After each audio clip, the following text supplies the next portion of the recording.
The gang's all here. Another edition of the DC Sports Huddle. Thanks for finding us with Rob Woodfork, Chris Cichon, Dave Preston, George Wallace. Wow, we have a whole offensive line here this week. I'm Dave Johnson. Welcome aboard. Speaking of which, we're going to start with the Washington football team. You know, known as now Super Bowl contenders. It's a different story. A week removed as somehow we're able to pull out another Heinicke heroics and get a win and go 2-2, although perilously close to even 0-4. But having said all that, it's the Saints this week.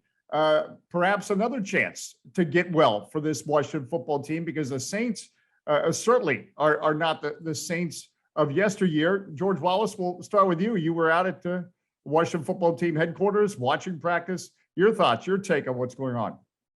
Well, I don't think many people are celebrating the win last weekend because they know there are a lot of now.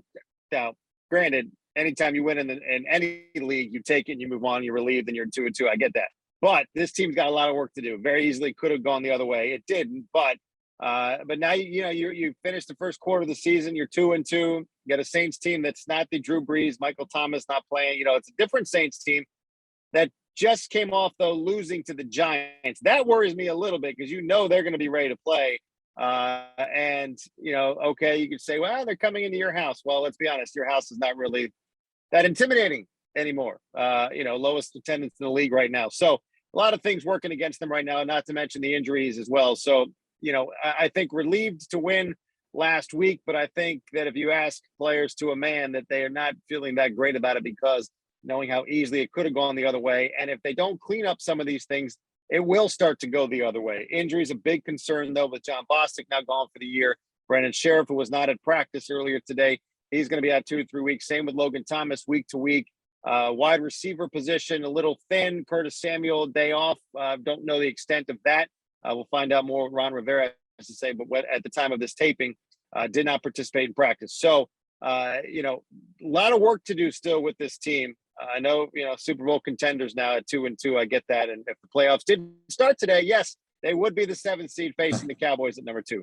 The playoffs don't start today. So, a concern this weekend, though, going against the Saints team that's coming off of a loss. Sean Payton's going to have those guys ready to play Sunday at FedEx. All right. And again, I'll stay with the statement. I thought the Washington football team defense was going to get well against the Falcons. I predicted a 24-17 scoreline. I still believe this Washington offense is, hope for 24 points somehow, some way. So is it the question then, do we think this Washington football team defense is going to get better in our lifetime? Because you hear Ron Rivera, it makes it sound like it's discipline. It's do what they're told to do. It's all very fixable. It sounds like. Chris Cichon, your take. Personnel-wise in the secondary, I'm not really so sure they're up to the task. Even guys like Kendall Fuller not really playing that well. Now, at the time of this recording, Stephon Gilmore is available. I would look to him, but I'm not exactly sure where that would fit in cap-wise if they could make a move like that. The pass rush has the personnel there. They're young. I think over the course of a 17-game season, I believe a guy like Chase Young, he has some things technique-wise he needs to work on. Don't run past the quarterback. Try to work inside a little bit. And he's still young, learning how to maneuver with professional offensive tackles. So I still do have faith there. And Jamin Davis, look, he looks like a rookie at times, at times a lot. This offense has not been, or defense has not been very good, but I think offensively they can kind of make up for some of those inefficiencies. George mentioned some of the injuries. I understand that, but they do still feature Terry McLaurin, Antonio Gibson in a line that is pushing people around at a pretty well rate. So, yeah, the defense hasn't been that great, but it really can only go up from here, you would think. I mean, the Saints do feature a tough run game, though, so it's not an easy task this week, no doubt. But a nice Towson Generals shirt with the Washington Monument in the background. So now I'm all confused what city you're in. Dave Preston. Well, I think that the defense has a long road ahead of itself this fall.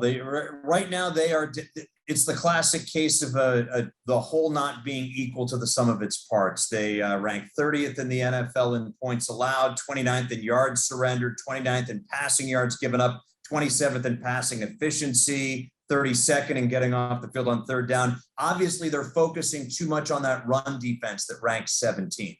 But until they have a statement game defensively, I have given up on this Washington football team's defense that was so, hyped in the offseason, and justifiably so. They carried this team to the postseason last year, and you thought that a year older, another year working with Jack Del Rio's defense in those concepts with a little more talent here and there on this roster, they would be even better this year. They've not been, and they've played a New York Giants team that can't get out of its way, and they gave up 29 points to them. They gave up 30 points to a Falcons team that has looked bad as well. The 20 points they gave up to the Chargers, I think that's a mirage, because if Los Angeles wanted to score 30, they probably would have.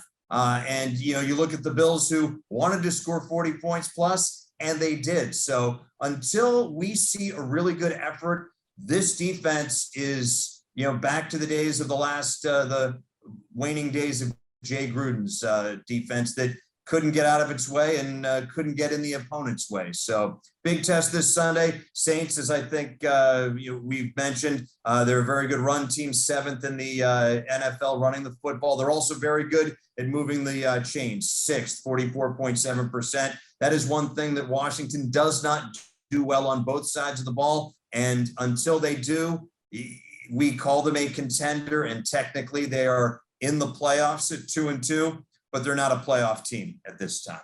Yeah, we believe that they would have a chance this year, I think, or correct me if I'm wrong, that the defense would, again, be the defense we thought it would be, and the offense would do just enough, and that would be the formula for success. I know you can't just take one snapshot, but I think when it was clear we're going to have some feel-good moments like we did again Sunday, thanks to Taylor Heinicke. But that first touchdown they gave up against the Falcons, at that point I thought, wow, are we in for some turbulence? Because you talk about blown coverage. It didn't look like anybody in the Washington defense was in the same building as the Falcons. And that's a concern going forward, because we've had 4 weeks of this. And at some point, it's not just discipline problems. Rob Woodfork. And actually, just to further that point, they've given up a score on the opening possession of each of their 4 games. And that is problematic right there, because they're starting off, from behind. And a couple of years ago, that was a big problem, where they would dig these big holes, they would fight out, and then they couldn't get their way all the way out. And to bolster George's point from a while ago, road teams actually have won more games this season in the NFL, 33-31 so far this season. So, home field advantage is kind of a misnomer these days. But the big thing for me is turnovers, because Washington has not generated very many on defense. And usually if you're giving up a bunch of yardage, then, you should be able to offset that by taking the ball away. They've only got 2 takeaways. And they have one of the worst turnover differentials in the league. And meanwhile, and you wouldn't think this for a team quarterbacked by Jameis Winston, the Saints are +5. That's tied for 2nd in the league in turnover differential. So they're going to have to get bad Jameis. That's really, to me, the only way they win it, because all 2-2 teams are not all created equal. And I think that anybody would objectively say that from a talent standpoint, the Saints are the better team. Washington has to offset that by taking the football away. That would be the great equalizer, and maybe even give them the advantage. Well, and George, I mean, that plays in. You have to believe this front line for Washington is going to show up at some point, and this seems like it would be a perfect week for this to happen. Yeah, you would think, enough with the talking. I mean, we talk about it all the time. These guys, the get right stuff, and you got to do this, and everybody's got to get on the same page. Ron Rivera's talking about simplifying things. For me, it's when it's up front like that. And now, granted, I'm not even close to playing in this league or whatever, but it's like, do you want it at that point? Like, if you're in there in the trenches, you got to get after these guys. You got to want it. At some point, it's not about scheme, it's about like just making plays. You are who you think you are and who you want to say you are. With Dennis Green, they are who we thought we were, they are, whatever. You got to make it happen. You just have to do it. And you would think at some point they have to get it done, especially now with the injuries on the backside. Dave, to your point, the front line's got to make things happen. All right, quickly, who wins Sunday, you think? I think Washington has a shot. I just Yeah. don't think they do it. I mean, do they have a chance to win? Yes. Do they?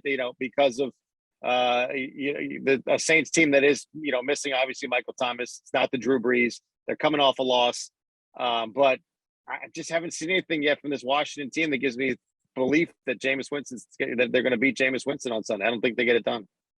So they lose. Yes. Okay. I'd be a terrible game show host. I missed the answer. All right. Dave Preston, final thought on Sunday's game and your prediction. Yeah, I don't see Washington winning Sunday. I mean, we've seen a lot of different things this fall, but it's that blowtorch through butter defense that they employ in that first quarter that it's not as soul sucking as that one drive was a couple weeks ago against Buffalo where they had the ball for almost 9 minutes. But I think until you put together a great effort defensively, they're not going to be able to stop teams. And I think they can keep pace, say with an Atlanta, say with the New York Giants. Those are two really bad teams, in my opinion. And I think the Saints are just a little bit better. I'm not saying the Saints are world beaters, but I think the Saints are more in that middle tier of clubs that could become playoff contenders, as opposed to the Falcons and the Giants, who are definitely pretenders. And I think it's going to be if Taylor Heinicke has to be in a shootout, good luck. But I just don't. I don't feel confident in this team making the right plays on both sides of the ball, especially defensively this upcoming Sunday. All right, so And that's here's a the other loss. thing, guys, too. It's like it's real quick. It's to Dave's point before. Defense win games, offense doesn't understand it. Now you're asking offense to have to score 35 points a game each week to win games. No, it's not going to happen. Right. And I think the defense is even worse off without John Bostic in there. He was an underrated guy who made a lot of plays. Without him in that, their linebacking core has been a sore spot this fall. It'll be sorer, if that makes sense, Sunday. And got the I'll tell you what, Jalen Smith just got cut in Dallas. I mean, that wouldn't be a bad addition. I don't know how it is as a football fit, or if there's, some behind the scenes factor that led to his release. But as of this taping, he's still available, and he's a guy that I think would be a great addition to this defense. All right. Well, we got you. Your final thought on this game and prediction. I'm going to say Saints win 27-24. It's, just like we've been saying, I got to see this defense play well to believe it. And it's going to require them to take the ball away. They're going to have to get stops on third down. And we haven't seen them do either of those things to date. Big Chi, promo code Big Chi, BIGCHEE, as if you listen to WTOP. Final thought and prediction. Going with the Saints winning this game 24-20. I have it going under, as well as I think both teams really tried to establish the run. And we saw the Saints getting it done last week with Taysom Hill running it in twice. And I think they try to do that again, mix it up with Kamara. And maybe you see finally Jared Patterson more into the mix. J.D. McKissick has had a huge role in this game with this team too. But I think it's going to be more of the run. Listen, you're not going to – Marshawn Lattimore coming into last week, he got kind of torched by the Giants, but he was the number one rated corner according to Pro Football Focus coming into that game. You don't want to test him all game. So I think Washington tries to run it and it goes under 24-20. All right, because I'm not afraid to make a fool of myself, because I actually had Washington going to the playoffs because I bought into the defense belief and that the offense would do just enough. And I once wore a gorilla suit when I was a disc jockey in a nightclub near your place, Cockeysville, Maryland, Chris Cichon. I'm probably still a legend up there. So I'm not afraid to go ahead and make a fool of myself. I'm going to say Washington 24-20. Last week I had the defense getting right. I believe it's got to be better. And I think but it's only going to happen, as Rob pointed out, if they create some turnovers, and then Taylor Heinicke and company do just enough to get the win. And if not, I'll resign like any good, responsible person. Well, to be fair, how about just wear the suit? Yeah. How about just wear the suit if you lose? Just wear the suit next week. and to be fair, you're not out of it yet. Like once they hit 7 losses, Right. they surpass 7 losses, then Right. you have to do something. Yeah, but the problem is at now least- the NFL is expanded to a 23-week season, so I can't even do the math on how many games we're playing. We're talking about defense. A lot of focus. A bit of disappointing year for Chase Young. So should we revisit? That's what we do in sports: revisit drafts, the 2020 draft, Washington could have had Justin Herbert. He's probably still throwing touchdown passes, had 3 in the first half, for goodness sakes, last week. Rob, should we revisit the mistake now in hindsight to take Chase Young? Your thoughts? I mean, here's the thing, though.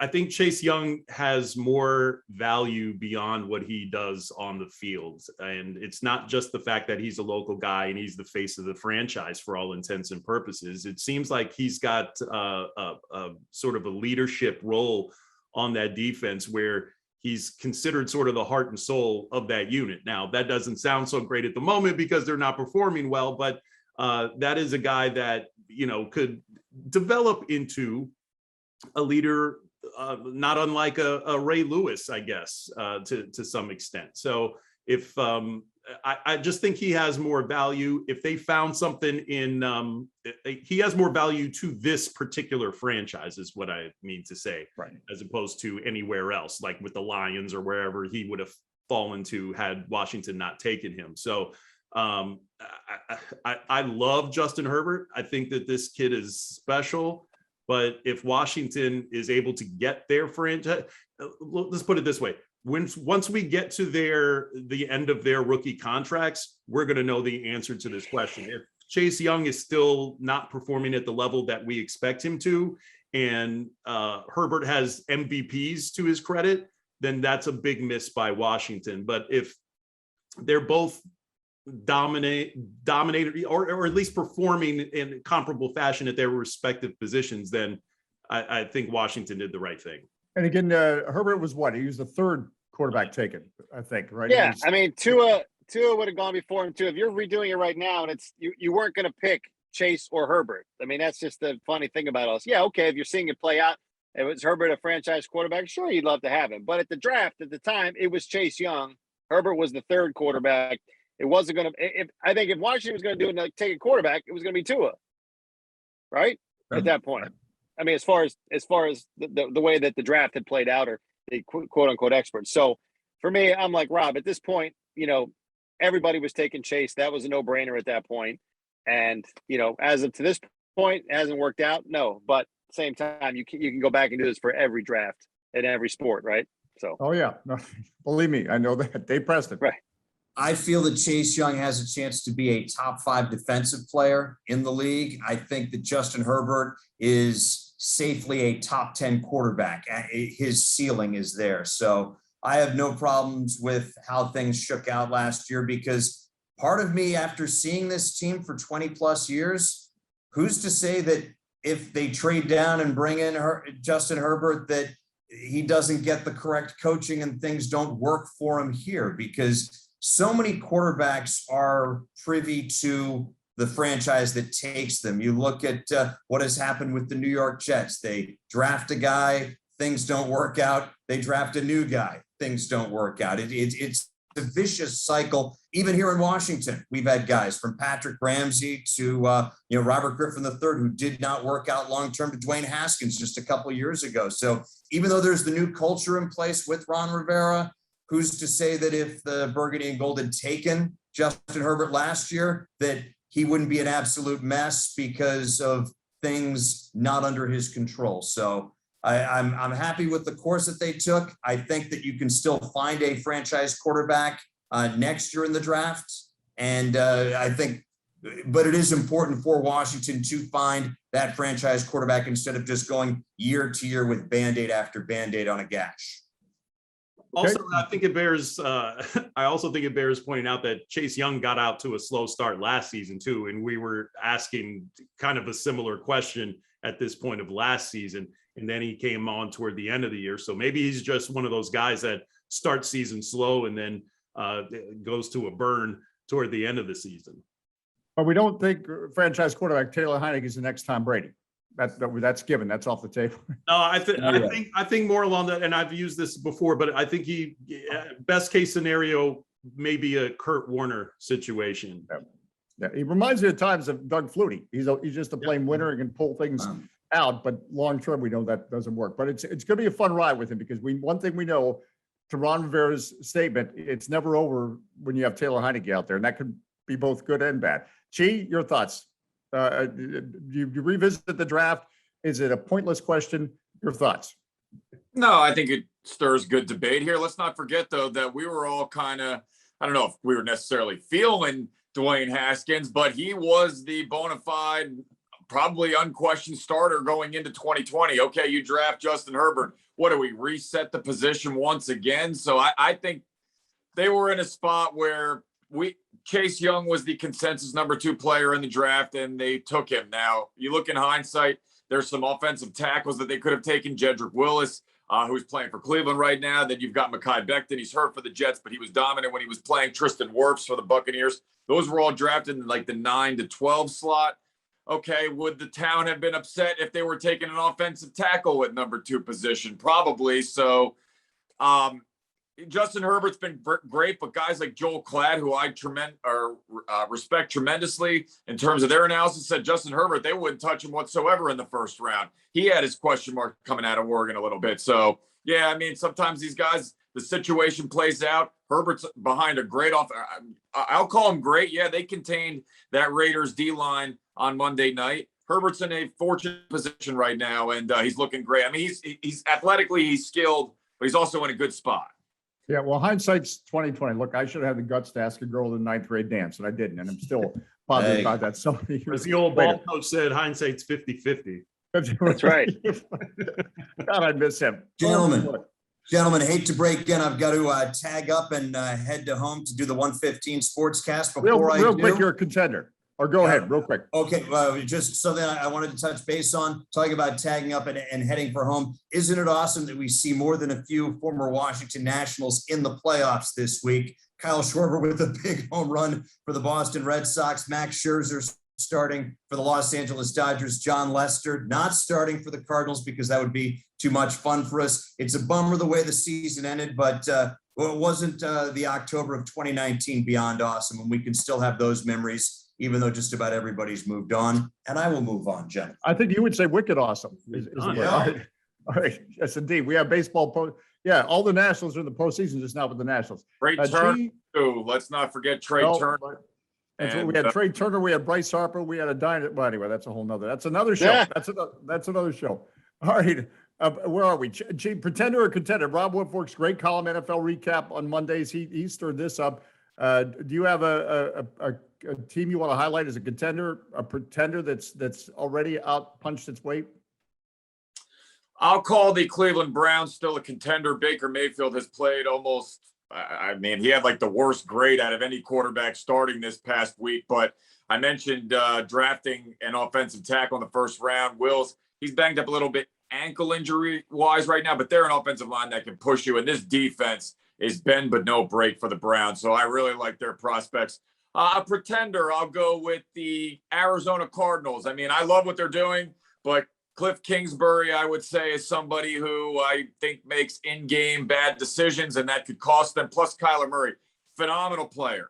I hope, obviously, he stays healthy for the entire season. But I said earlier, 17-week season, 18-week season. Actually, they're playing 17 games. Does he hold up for the entire stretch of the way? I'm not so sure about that. So I'm not ready to totally buy into the undefeated Arizona Cardinals. All right, Rob, your column. I will say the biggest pretender is the Cincinnati Bengals. How they're 3-1 right now is just mystifying.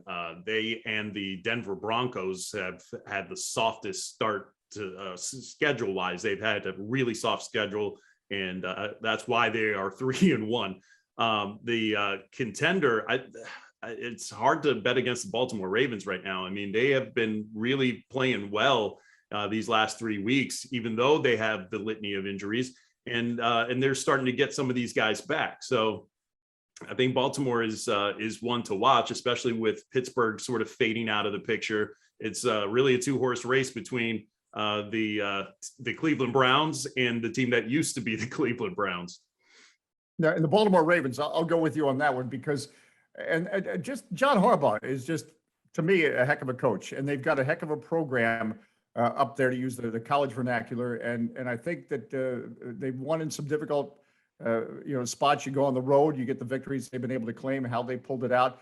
And let's face it, you have Justin Tucker who kicks 70-yard field goals in warmups. Don't discount that when it seems like every NFL game is coming down this season to the final kick. George, do we get your pretender or contender, or your thought? Yeah, real quick, and then we get back into practice. I'm going Cardinals as a pretender. I'm kind of with you on that, just because I'm not buying in fully yet. I mean, how about the Bills? I mean, these guys are for real. I mean, Josh Allen throwing 4 touchdowns a game. They're scoring 35, 40 points a game. That's a good defense too that they've got over there. So I'm going Buffalo on that. And to your All right. point about that Buffalo defense, they've pitched 2 shutouts in the first 4 weeks of the season. The only 2 teams to do that, 1991 Washington football team, Yeah. 2000 Baltimore Ravens, which to date is still the best defense I have ever seen in my life. So that is some really good company, and both of those teams ended up winning the championship. You're going to say history served those teams well.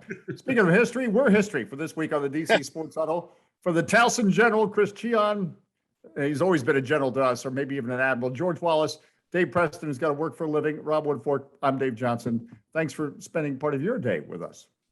Break.